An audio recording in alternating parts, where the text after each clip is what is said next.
பத்திரிகை நண்பர்களுக்கு கேள்வி இருக்கும், கேள்வினா பதில் சொல்றோம். ஆமை வேகத்துல தான் சட்டம் ஒழுங்கு குறித்த ஒரு செயல்பாடுகள் இருக்குன்னு சொல்றீங்க. 2 காலகட்டத்திலேயே கமிஷனர் இன்னைக்கு இடமாற்றம் செய்யப்பட்டிருக்கார். புதிய கமிஷனர் வந்திருக்காரு. அவர் என்ன சொல்றாரு, ரவுடிகளை அவர்கள் தொழிலேயே நாங்கள் இதை நடத்துவோம். எப்பொழுதுமே இந்த காவல்துறையின் மீது ரொம்ப பிரஷர் போடும்பொழுது என்ன ஆகுனாங்கன்னா இது ஒரு போலீஸ் ஸ்டேட்டா மாறிடலாம்.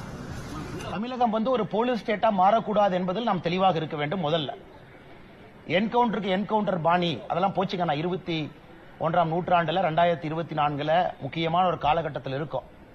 ஆனா இன்னைக்கு நாம் கேட்பது எல்லாமே பிரிவென்டிவ் ஆக்ஷன் கேட்கிறோம்.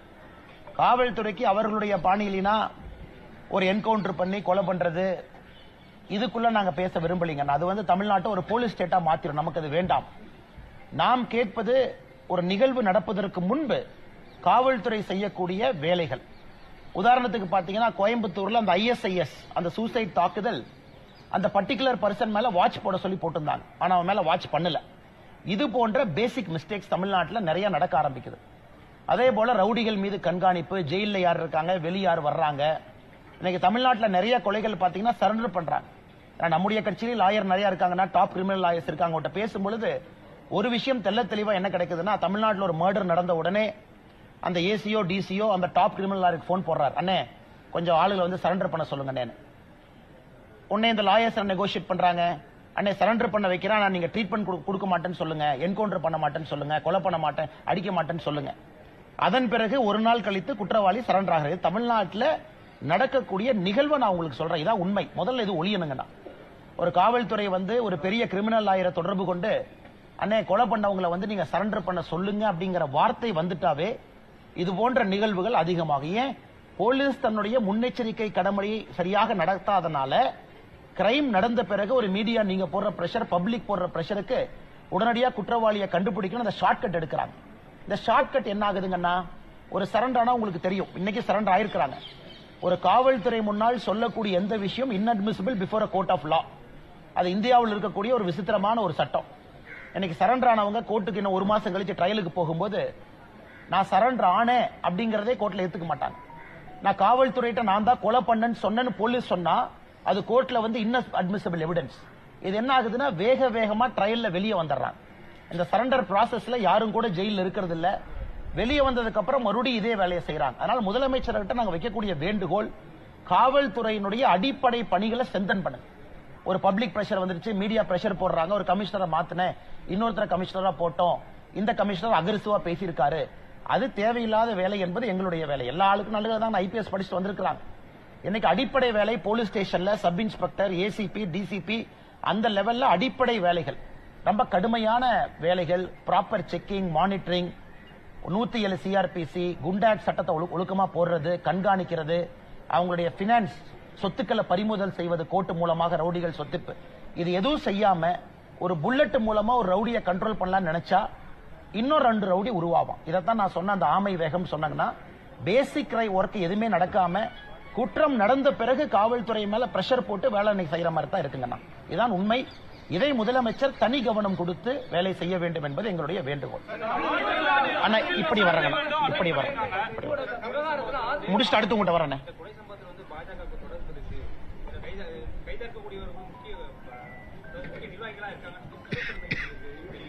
எனக்கு தெரியாதுங்கண்ணா. ஏன்னா செல்வ பெருந்தகைவர் ஒரு முன்னாள் ரவுடி ஷீட்டர் அப்படிங்கிற முறையில அவருக்கு தெரிஞ்சிருக்கலாம், எனக்கு தெரியாது. ஏன்னா நான் ஒரு ரவுடி ஷீட்டர் கிடையாது.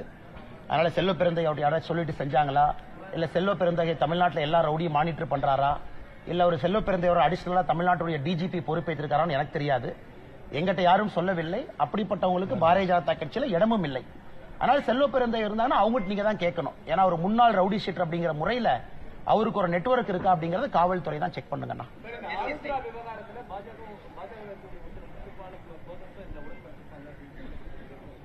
எனக்கு தெரியாதுங்கண்ணா. அதாவது நீங்க பாருங்க, காவல்துறை மாநில அரசு கையில் இருக்கு.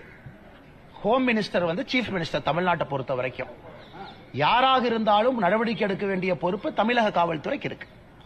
ஏன்னா தமிழ்நாட்டில் தானே வாழ்றோம். இங்க பாரதிய ஜனதா கட்சி ஆட்சியான இருக்கு, இங்க திராவிட முன்னேற்ற கழகத்தினுடைய ஆட்சி இருக்கு. திராவிட முன்னேற்ற கழகம் பாரதிய ஜனதா கட்சி ஏன் காப்பாற்ற போறாங்க? திராவிட முன்னேற்ற கழகம் நீங்க சொன்ன மாதிரி பாரதிய ஜனதா கட்சியில் யாராவது தொண்டன் நீங்க சொன்ன ஏதாவது ஒரு கேஸ்ல இன்வால்வ் ஆயிருந்தாங்கன்னா எதற்காக திராவிட முன்னேற்ற கழகம் காப்பாற்ற போகுது? இன்னைக்கு திமுகவினுடைய முதல் எதிரி பாஜக எல்லாத்துக்குமே தெரியும். அதிக கைதுகள் பாஜகவின் மீது நடந்து கொண்டிருக்கிறது. அப்படி இருந்தா காவல்துறை தன்னுடைய கடமையை செய்யட்டும். யார் வேண்டான்னு சொன்னாங்கன்னா சார், ஆம்ஸ்ட்ராங்கோட கொலையில SC/ST பிரிவோட பாஜகவோட SC/ST பிரிவோட மண்டல தலைவர் செல்வராஜ் என்பவர் கைதாயிருக்காரு. இது மட்டும் இல்லாம பாஜக தொடர்ச்சியா சமூக விரோதிகள் வந்து சேர்க்கப்படுறதா உங்க கட்சியை சார்ந்த தமிழிசை சவுந்தரராஜன் அவர்களே வந்து சொல்லியிருக்காங்க. எங்க கட்சியில் அந்த மாதிரி எங்ககிட்ட எது ரெக்கார்டு இல்ல, டேட்டா இல்லைங்கண்ணா. அதாவது காவல்துறையினுடைய சரண்டர் ப்ராசஸ்ல, கைது ப்ராசஸ்ல யார் என்ன வேணாலும் சொல்லலாம். ஆனா எங்களுடைய கட்சியில எங்க கட்சியில் இருக்கக்கூடிய மாவட்ட தலைவரோ அந்த மாதிரி பொறுப்பு போட்ட மாதிரி யாரும் எனக்கு சொல்லல, ரெக்கார்டு இல்ல. அதே போல கட்சியினுடைய மாவட்டத்தில் இருக்கக்கூடிய ஒரு மண்டல் தலைவர், கட்சியினுடைய அடிமட்ட பொறுப்பு, ஒரு கிளை தலைவர், இவங்க யாருமே யாருக்கும் பொறுப்பு போடல. அதனால் பொறுப்பை நீங்க காட்டணும். கட்சி பங்கன்ல யாராச்சும் பங்கேற்றிருக்காங்களா, கட்சி நடவடிக்கைக்கு வந்திருக்காங்களா, கட்சியினுடைய மீட்டிங்ல உட்கார்ந்து இருக்காங்களா அப்படின்னு. ஏதாக இருந்தாலும் காவல்துறை அவங்க என்கொயரியில் என்ன வந்துச்சுன்னு சொல்லிட்டு மாநில தலைவராக நான் பதில் சொல்லுகின்றேன். ஆனா எங்க கட்சி ரெக்கார்ட்ல அந்த மாதிரி எது இல்ல. ஒருவேளை பத்திரிகையாளர் உங்களால கண்டுபிடிக்க முடிஞ்சா அதனுடைய கவனத்துக்கு கொண்டு வாங்க. அதன் பிறகு நான் பேசுறேங்க.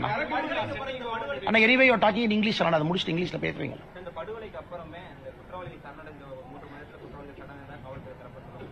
அடுத்து பேட்டியளித்த செல்வப்பிரந்தேகா இருக்கட்டும், திருமாவளவனா இருக்கட்டும், குற்றவாளிகள் உண்மை குற்றவாளிகள் நாங்க மாயாவதி அவர்களுமே சொல்றாங்க தமிழக தகவல்கள் இருக்குது.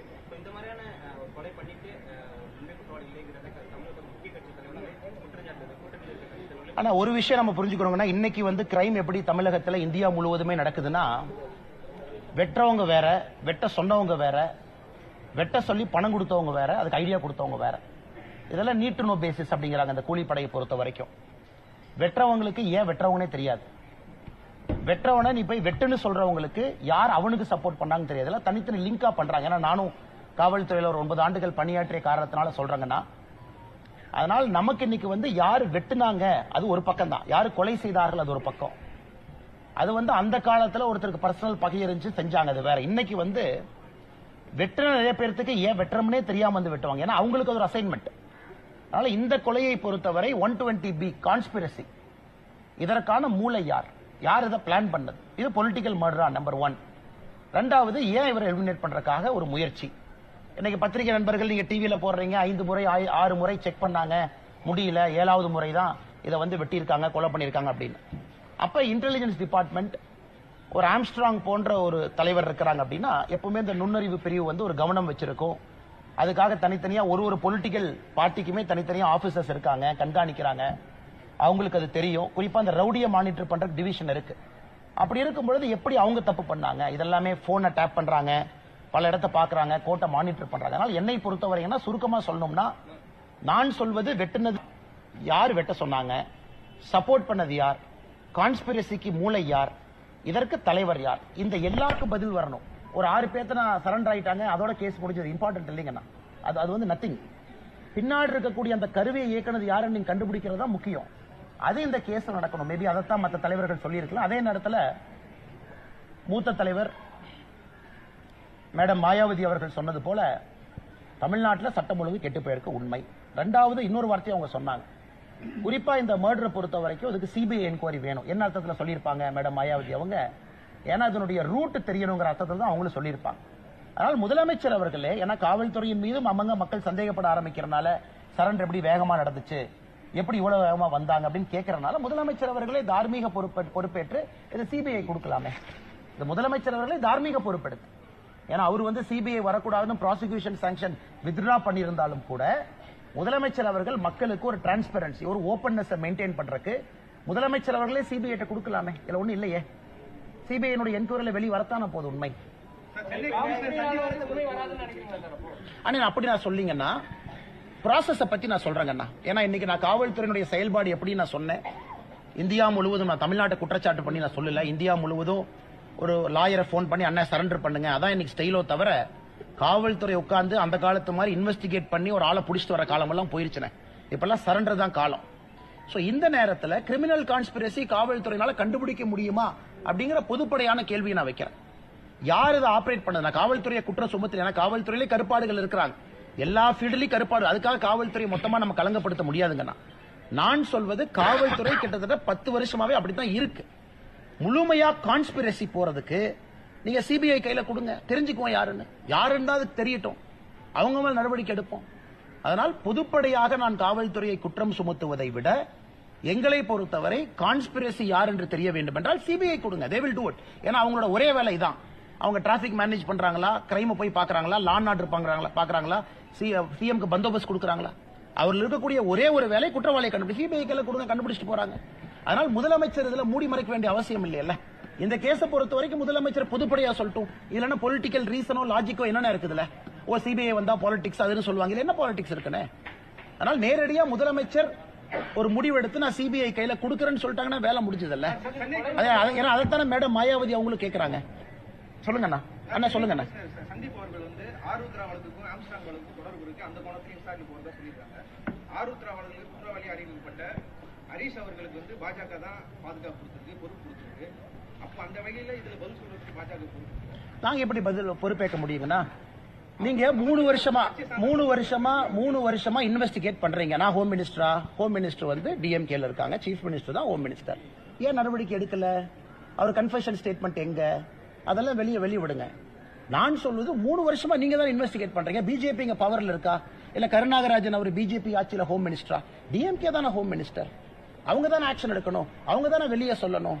அக்யூஸ்ட் யாராக இருந்தாலும் கூட. கரெக்டுங்கண்ணே. யூகத்தின் அடிப்படையில் எப்படி நான் பதில் சொல்றது? காவல்துறை ஒரு பிரஸ் மீட் வச்சு சொல்லியிருக்காங்களா?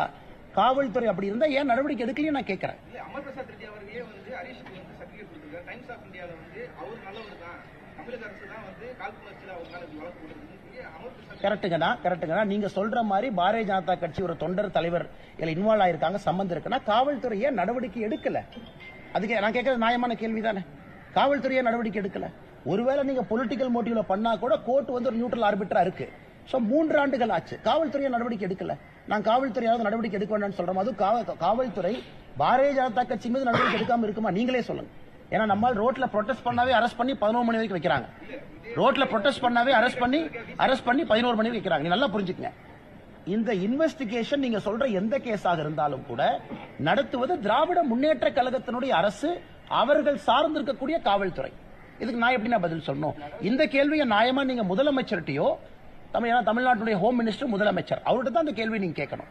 இந்த கேஸ் என்னாச்சு, இது ப்ரோக்ரஸ் என்ன, இதுல பொலிட்டிக்கல் லிங்க் என்ன? அதனால முதலமைச்சர் சொல்ல வேண்டிய பதில் நான் எப்படி சொல்ல முடியுங்க? நான் காவல்துறை அவங்ககிட்ட தான் ரிப்போர்ட் பண்றாங்க. அடுத்தது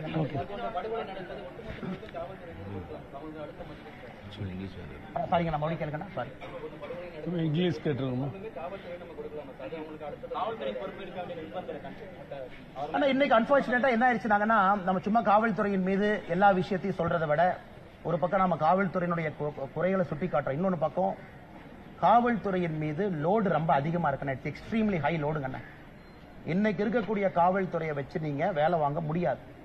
அவர்கள் நல்லவராக இருந்தாலும் கூட ஏகப்பட்ட லோடு, கேஸ் அதிகமா இருக்கு, கன்விக்ஷன் நடக்க மாட்டேது, எல்லா விதமான வேலைகள் பண்றாங்க. லா அண்ட் ஆர்டர்ல இருந்து, பந்தோபஸ்துல இருந்து, பொலிட்டிக்கல் மீட்டிங்ல இருந்து இத்தனை பேர்.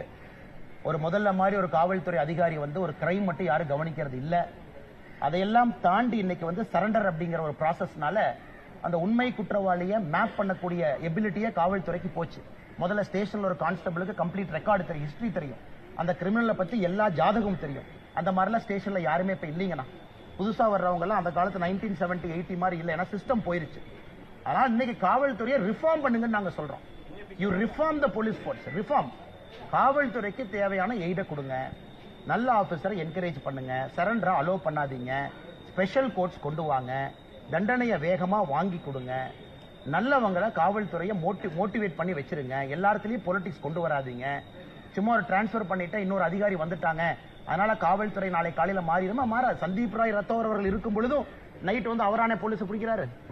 அவரு வந்து ஒரு officer, he can only give direction.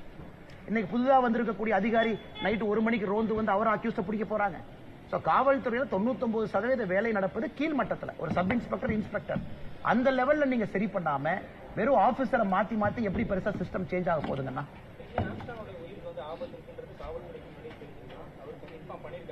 ஆனா எனக்கு நான் யூகத்தினுடைய அடிப்படையில நான் பேச விரும்பலீங்கன்னா, உண்மையை சொல்ல வேண்டும் என்றால் இது ஒரு சிஸ்டம், ஒரு ப்ரொசீஜர். உயிருக்கு ஆபத்து இருக்கா? காவல்துறை வந்து எல்லா பொலிட்டிக்கல் லீடர்ஸை பத்தி ஒரு இன்டெலிஜென்ஸ் ரிப்போர்ட் எப்பவுமே கலெக்ட் பண்ணுவாங்க. போலீஸ்ல பாத்தீங்கன்னா எல்லா பெண் ப்ரொஃபைல்னு சொல்லுவாங்க, எல்லா தலைவர்களை பத்தி ஒரு பெண் ப்ரொஃபைல் வச்சுக்குவாங்க, குறிப்பா ஸ்டடி பண்ணுவாங்க.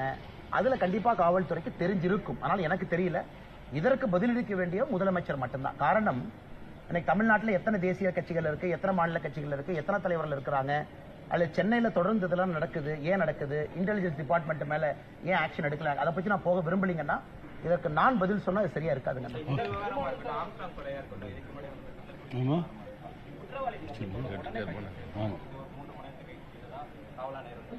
உடனே கைது பண்ணுறவங்க சொல்றாங்க.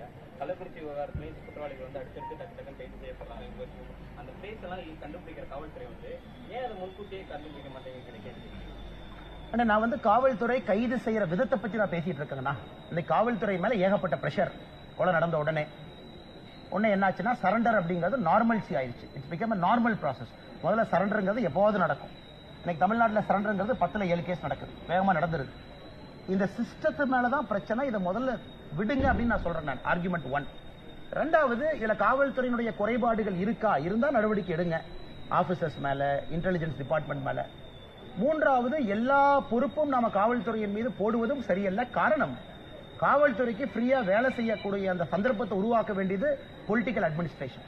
ஒரு ஃப்ரீடம் அவங்களுக்கு இருக்கணும், அவங்களுக்கு தேவையான ஆபீசர்ஸ் இருக்கணும். ஒரு சப் இன்ஸ்பெக்டர், இன்ஸ்பெக்டர்ல இருந்து நீங்க யாரை வேணாலும் போட்டுட்டு ஒரு ஆபீசரை மேனேஜ் பண்ணணும்னு சொல்ல முடியாது. அதனால அதுக்குள்ள நான் போக விரும்பலீங்கன்னா, ஒரு சிபிஐ மாதிரி ஒரு ஏஜென்சி வரும்பொழுது எல்லாமே தெரியும். கான்ஸ்பிரசியினுடைய ரூட் எங்க எல்லாமே தெரியும். ப்ரீ பிளான்ட் சரண்டரா தெரியும். யாராச்சும் பேசிட்டு சரண்டர் பண்ணாங்களா, எல்லாத்துடைய போன் ரெக்கார்டை செக் பண்ணும்போது தெரியுதாங்கன்னா போகுது. அதனால் தான் மறுபடியும் கேட்கின்றோம், இதுக்கு சிபிஐ என்கொயரி வேண்டும் என்று. கொஞ்சம் சத்தமா சொல்லுங்க, கடைசி கேள்வி எடுத்துக்கலாம், சத்தமா சொல்லுங்க.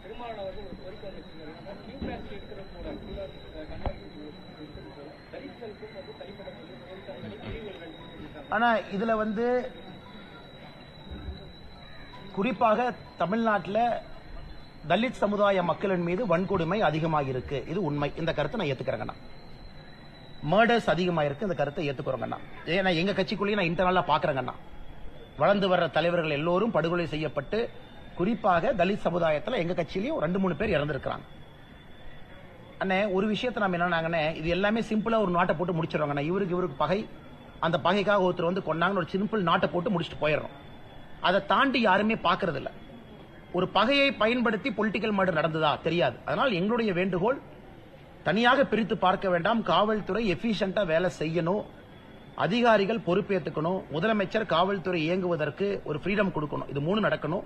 ஆனா தமிழகத்தில் தலித் சமுதாய மக்களின் மீது வன்கொடுமைகள், மர்டர் உட்பட அதிகமாக இருப்பது உண்மை. அதனாலதான் பாரதிய ஜனதா கட்சியினுடைய தலைவர்கள் அண்ணன் VP துரைசாமி அவர்கள், அண்ணன் பொன் பாலகணபதி அவர்கள், அக்கா கார்த்தியாயினி அவர்கள், இதே பகுஜன் சமாஜ்வாடி பார்ட்டியில முன்னாள் ராஜ்யசபா MP ஐயா குழந்தைவேல் அவர்கள் இன்னைக்கு பாரதிய ஜனதா கட்சியில் இருக்காங்க. இந்த 4 பேரும் நாளைக்கு டெல்லியில் இருக்காங்க. அண்ணன் முருகன் அவர்கள் உட்பட எங்களுடைய கட்சியில பெரிய தலித் சமுதாய தலைவர்கள் இவங்க எல்லாம். இந்த 4 பேரும் போய் தான் அப்பீலே பண்றாங்க, பிரஸ் மீட் வைக்கிறாங்க. அதன் பிறகு SC/SC கமிஷனை போய் பாக்குறாங்க, NHRC கமிஷனை போய் பாக்குறாங்க. நாங்களும் இதை கம்பீரமாக எடுத்திருக்கின்றோம் என்று சொல்வதற்காகத்தான் அதை விலைக்கு சொல்றாங்க. மற்றபடி வேற எது இல்லைங்க. பாஜக சமூக விரோதிகள் உங்களுக்கு தெரிஞ்ச அளவில் அப்படி யாரும் இல்ல, வெளிப்படையா யாரும் அதை ப்ரூவ் பண்ணலன்னு சொல்லிருக்கீங்க. இப்போ 2 நாளைக்கு முன்னாடி வந்து பாஜகவோட மாநில வழக்கறிஞர் பிரிவோட செயலாளர் வந்து அலெக்சி சுதாகர் வந்து கைது செய்யப்பட்டதா கள்ளத்துப்பாக்கி. அதே மாதிரி சீர்காழி சத்யான்றவரும் கைது செய்யப்பட்டாங்க. ஒரு விஷயத்தை நீங்க புரிஞ்சுக்கிறீங்க, அலெக்ஸ் அவங்க விஷயத்தை பொறுத்த வரைக்கும் பால் கடராஜன் எல்லாமே இங்க இருக்கிறாங்க. ஒரு பர்த்டே பார்ட்டியில 4 பேர் இருக்கிறாங்க. ஏன்னா இப்ப நான் வந்து திரும்ப நான் பேச ஆரம்பிச்சது ஒரு செப்பரேட் டாபிக் ஓபன் ஆகும். எனக்கும் இந்த விஷயத்தில் நிறைய கோபங்கள் இருக்கு. பர்த்டே பார்ட்டி முடிஞ்சு கோயம்புத்தூர்ல இதற்கு முன்னாடி போட்ட கேஸ்ல அரெஸ்ட் பண்றாங்க. அலெக்ஸ் ஒரு வந்து ஒளிஞ்சிட்டு போற ஆள் இல்ல. ஹைகோர்ட் போனா ஹைகோர்ட்ல இருப்பாரு, வீட்டுக்கு போனா வீட்டுல இருப்பாரு. அந்த கேஸ இன்னைக்கு பர்த்டே அன்னைக்கு அரெஸ்ட் பண்ணி இதற்கு முன்னாடி போட்ட FIRல லிங்க் பண்றாங்க. அதனால இந்த கேஸ் நான் ஆரம்பிச்சு பேசுறாங்கன்னா, எனக்கும் காவல்துறையின் மீது நிறைய கோபம் இருக்கு. ஆனா முன்னாள் காவல்துறை அதிகாரி என்கின்ற ஒரு முறையில ரிஸ்ட்ரைண்டா பேசுறேன். நாங்க ஆட்சிக்கு வரும்போது இதெல்லாம் சரி பண்ணணும், சும்மா காவல்துறையின் மீது குற்றம் சுமத்தக்கூடாது. காவல்துறையில 2-3 அதிகாரிகள் இப்படித்தான் இருக்காங்க, திமுகவினுடைய கைப்பாவையாவே மாறிட்டாங்க. ஆனா நான் பேசிட்டேன்னா அது மொத்த காவல்துறையை கலங்கப்படுத்துற மாதிரி ஆயிடும். நான் இங்க பேசுவது காவல்துறையை ரிஃபார்ம் பண்ணணும் தான் நான் பேசுறேன். ஏன்னா 2-3 பேர் தவறு பண்றதுக்காக மொத்த காவல்துறை எப்பொழுதுமே நான் கலங்கப்படுத்தின ஆள் கிடையாது. அதனால இந்த அலெக்ஸ் கைதை பொறுத்த வரைக்கும் நீங்க 19 பேசினா நான் டீட்டெயிலா பேச வேண்டிய ஆயிரும். அதான் சொல்றேன், புரிஞ்சுக்க. அதனால நீங்க பாக்குற அக்யூஸ்ட்ங்கிற பார்வை வேற, நான் பாக்குற பார்வை வேற. ஒரு மனுஷன் பர்த்டே பார்ட்டி அப்ப தூக்கிட்டு போய் கோயம்புத்தூர்ல இதுக்கு முன்னாடி போட்ட கேஸ் அது தமிழ்நாட்டில் உயரதிகாரி ஒருத்தர் சம்பந்தப்பட்டிருக்காங்க. ஏன்னா அவருக்கு சம்பந்தப்பட்ட யாரோ ஒருத்தருக்கு ஒரு டீலிங் நடந்திருக்கு. அந்த டீலிங்ல ஒரு இன்வால்வ் ஆயிருக்காரு. இவருக்கும் ஒரு உயரதிகாரி பேரை நான் எடுக்கல. ஏன்னா இந்த மாதிரி நான் பேச ஆரம்பிச்சா அது வேற லைன்ல போயிருங்கண்ணா. ஆனால் உள்ள இருக்கக்கூடிய கோபத்தை உள்ளே வைத்துக் கொள்கின்றோம். எங்களுக்கு ஆட்சி அதிகாரம் வரும்பொழுது திருத்தம் செய்யறதுக்கு பாக்குறோம், பழிவாங்கறதுக்காக பாக்கலீங்கன்னா. ஆனால் நீங்க ஸ்பெசிபிக்கா ஒரு கேஸ் எடுத்து நீங்க போட்டீங்கன்னா அந்த கேஸை நான் ஒரே வார்த்தையில பொய் கேஸ்னு சொல்லி முடிச்சுட்டு போனா அது வேற மாதிரி ஆயிருங்கண்ணா. நீங்க ஒரு கேஸ் சொல்றீங்க, நான் ஒரே வார்த்தையில அது பொய் கேஸ்னே, அது புட்டப் கேஸ்னே, அது காவல்துறை வந்து முன்பகையில அந்த கேஸை போட்டாங்க. ஏன்னா பால்கராஜன் இங்க இருக்கிறாங்க, அதுக்குள்ள நான் போக விரும்பலீங்கண்ணா. ஏன்னா இன்னைக்கு நான் ஏன் வேற விஷயங்கள் பேசல அப்படின்னா இது ஆம்ஸ்ட்ராங் அவர்களை பத்தி இது இருக்கணும்னு நான் நினைக்கிறேன். அதனாலதான் ஏன்னா வரும்போது நிறைய பேர் கேட்டாங்க, உங்களை பத்தி அதிமுக ஒரு தலைவர் சொன்னாரு, பதில் சொன்னா எல்லாம் நாளைக்கு சொல்றேன். பட் இன்னைக்கு நான் ஆம்ஸ்ட்ராங் அவர்களை தவிர எது நான் பேசினாலும் கூட இந்த அண்ணனுக்கு நான் கொடுக்கக்கூடிய மரியாதை தவறி வேற எங்கேயோ போயிடும். ஆனால் நண்பர் ஒரு பத்திரிகையாளர் நீங்க கேட்ட கேள்வியை நான் மதிக்கிறேன். அதே நேரத்தில் இந்த கேஸினுடைய தன்மையும் ரூபமும் வேற. நாளைக்கு விட்டுருங்க. விடுங்க நான் பேசுவோம் தலைவர். 14 நாட்கள் சாரி என்ன சார். ஆனா இப்ப நீங்க கேட்டீங்க பாருங்க, இது ஒரு அருமையான கேள்வி. இப்ப மீடியா நண்பர்கள் இந்த மாதிரி நீங்க ஆதாரப்பூர்வமா எவிடன்ஸ் பேஸ்ட் மீடியா பண்ண ஆரம்பிச்சிட்டீங்கன்னாவே தமிழ்நாட்டில் பாதி பிரச்சனை முடிஞ்சிடும். இன்னைக்கு மீடியால வந்து நைட்டு 7 மணிக்கு 8 மணிக்கு நடக்கிற டிபேட்டை இதை பிரதானப்படுத்துங்கன்னா இன்னைக்கு பிரதானப்படுத்துறது எல்லாமே வேற ஏதோ தான் இருக்கு. இன்னைக்கு நண்பர் கேட்டார் பாருங்க, 14 நாட்கள்ல தமிழகத்துல 134 கொலை. அப்ப ஒரு நாளைக்கு சராசரியாக 8-9 நடந்திருக்கு. எத்தனையோ கொலைகள் மீடியால வராம கூட போயிருது. இது உண்மையாலுமே ஒரு அபாயகரமான சூழல் நாம இருக்கோம். இது ரொம்ப மோசமான சூழல். நான் கண்டிப்பா இதுல வந்து நான் அரசியல் பண்ணல. முதலமைச்சர்கிட்ட என்னுடைய அப்பீல், தயவு செஞ்சு காவல்துறையை ரிஃபார்ம் பண்ணி ஃப்ரீடம் கொடுத்து வேலை வாங்குங்க.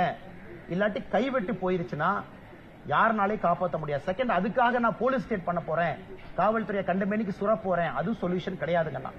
அடிப்படை வேலை காவல்துறையில் நடக்கவில்லை என்பது வெட்ட வெளிச்சமான உண்மை. அது நடந்தால் மட்டும்தான் நீங்கள் கேட்கிற கேள்விக்கு பதில் அங்கதான் இருக்கு. இன்னைக்கு ரிவெஞ்ச் மர்டர் எங்க கட்சியில நான் பேச ஆரம்பிப்பேன். எஸ்சி அணியினுடைய பொருளாளர் வெட்டி கொல்லப்பட்டார். அந்த ஏரியால உங்களுக்குள்ள ஒரு வார், அது சிம்பிளா முடிச்சுட்டாங்க. முன்பகைன்னு வளர்ந்து வர்ற தலைவர் இந்த எலெக்ஷன்ல போட்டி போடுறதுக்கு தயாரா நவம்பர்ல இருந்தாரு. அவர் நின்றுந்தாருன்னா ஒரு 50,000 ஓட்டு கவுன்சிலர் ஜெயிச்சிருப்பாரு. எலிமினேட் பண்ணியாச்சு. இதே மாதிரி திருநெல்வேலியில் ஒரு தம்பி, இளைஞர்ல வளர்ந்து வர தம்பி, எஸ்சி சமுதாயத்தை சார்ந்தவர், அந்த ஊர்ல 6 பேர் சேர்ந்து வெட்டி கொண்டாங்க. எனக்கு உள்ளத்துக்குள் இருக்கு. ஆனா ஒரு அரசியல் தலைவரா அது பேசிட்டுனா வேற மாதிரி போயிடும். நிறைய பேர் மக்கள் நம்ம பேச்ச பாக்குறதுனால என்னுடைய தனிப்பட்ட கோபத்தை இங்க காட்டக்கூடாதுன்னு பாக்குறாங்க. இன்னைக்கு பாரதிய ஜனதா கட்சிக்குள்ளேயே வளர்ந்து வரக்கூடிய எஸ்சி தலைவர்கள் நாங்க இழந்திருக்கோம். என்னால ஆதாரப்பூர்வமா சொல்ல முடியும். ஆனா காவல்துறையின் ரெக்கார்ட்ல ஒரு முன்பகைன்னு போட்டு அதை முடிச்சிருக்காங்க. அது முன்பகை கிடையாது. முன்பகையை பயன்படுத்தி நடந்திருக்கக்கூடிய பொலிட்டிக்கல் மர்டர்ஸ். அதை தமிழக அரசு ஒத்துக்கிற வரைக்கும் இந்த பிரச்சனை இருக்குங்கண்ணா. ஒத்துக்கிற வரைக்கும் இருக்கும். தமிழ்நாடு அரசு முதல்ல இதை ஒத்துக்கணும். ஒத்துக்காத வரைக்கும் இந்த பிரச்சனை இன்னும் 2 ஆண்டுகள் கழிச்சு இன்னொரு தலைவர் மறுபடியும் நம்ம பேசுவோம். நன்றி.